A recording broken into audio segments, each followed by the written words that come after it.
way too many signals from the Kremlin coming recently, which show that Russia is honestly concerned that Ukraine could gain Tomahawks because Ukraine does not have weapons of this sort in its arsenal. And yes, in the past months, Trump has been surprisingly supportive of Ukraine. Two presidents will meet at the White House later, Trump and Zelensky. Ukraine wants to secure more military support to defend itself against Russia.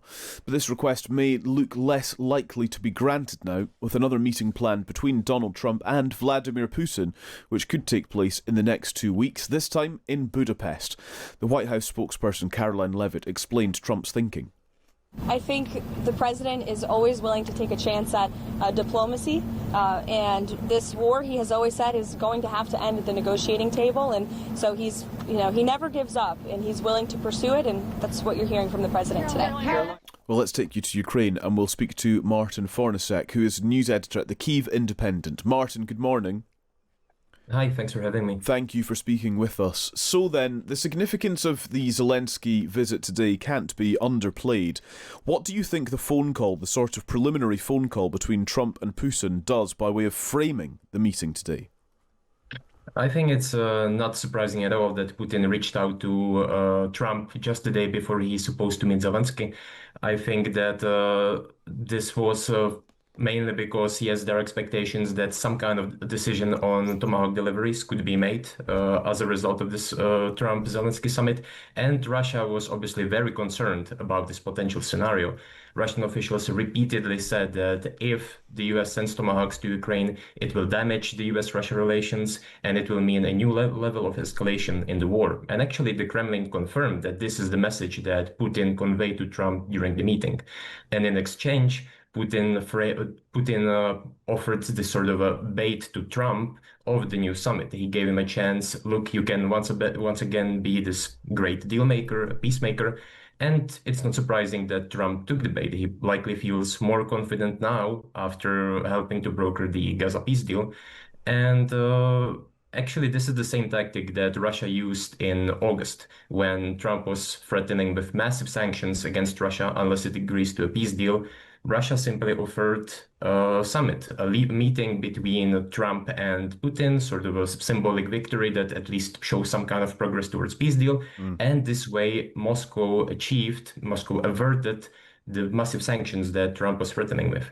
And there are concerns that this is exactly what Russia achieved now, that they helped to avoid any radical decisions now, specifically on Tomahawk deliveries, by offering the summit.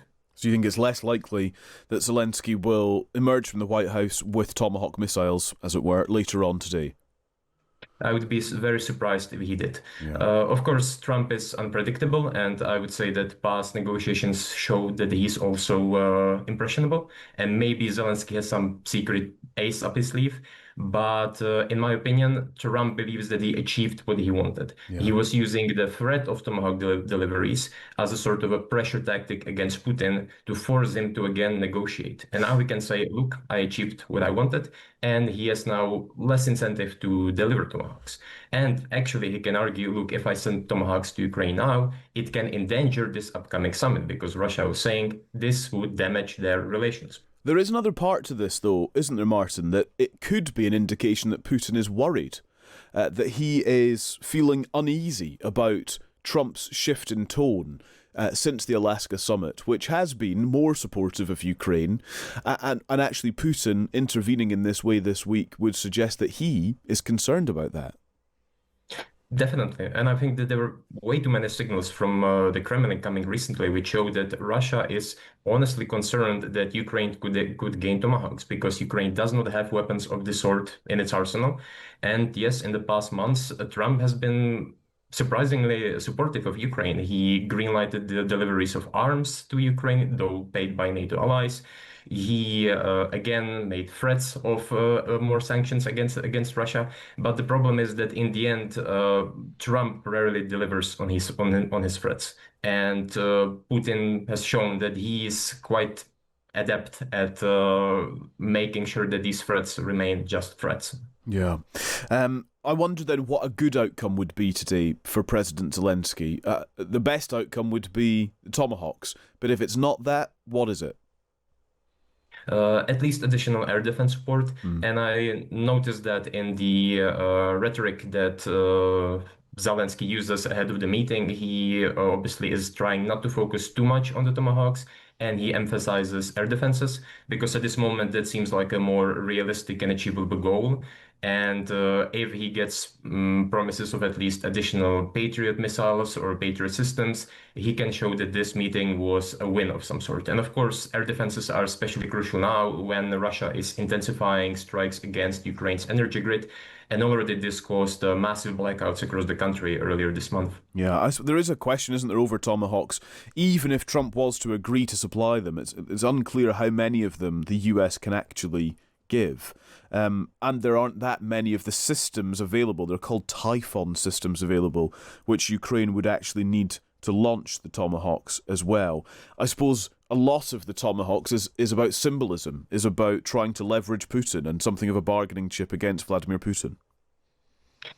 Yes, I agree. I think past years shown that no weapon system works as a silver bullet that could change the course of the war by itself in any significant way. But of course, it would be a symbolic show that the US approves strikes, let's say, deeper within Russian territory. There is some reporting already that the US has been helping Ukraine with strikes against Russian oil refineries. So I would say that this would show that, yes, the US is ready to support Ukraine even in more decisive and radical steps. Yeah. Martin, thank you very much. Good to speak to you.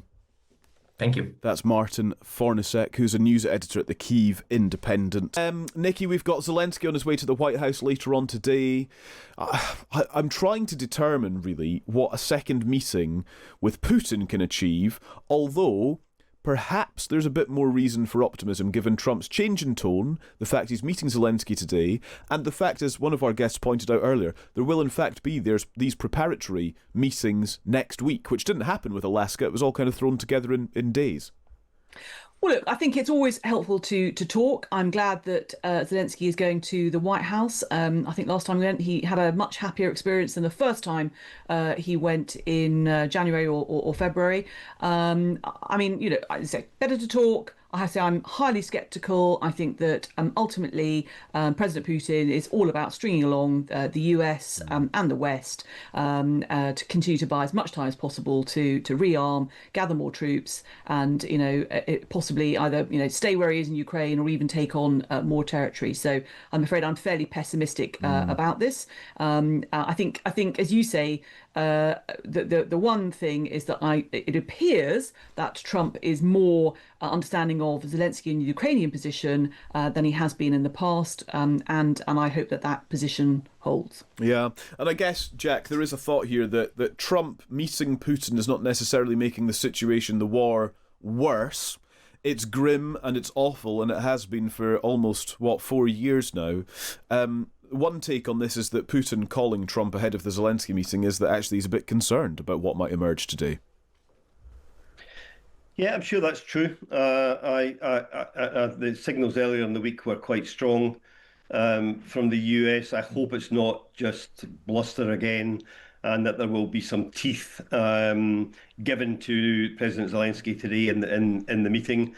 We're heading into the winter period now, and we know that the Russians use the winter period to try and black out Ukraine, damage their industries, damage the morale of the people by attacking energy sources and so on, and making the winter even more painful than the rest of the year. They've done that in each successive year of the war so far. And I think the more that we can do in advance of that winter descending, the better. And if Trump can just wake up and smell the coffee here, and actually get stuck into Putin, then the Russians are not in a strong position here. And if there's pressure from the United States, pressure from the president, real support for Ukraine, then I believe a ceasefire in this war, this invasion, is possible. But it needs the American president and the American administration to be fully behind it.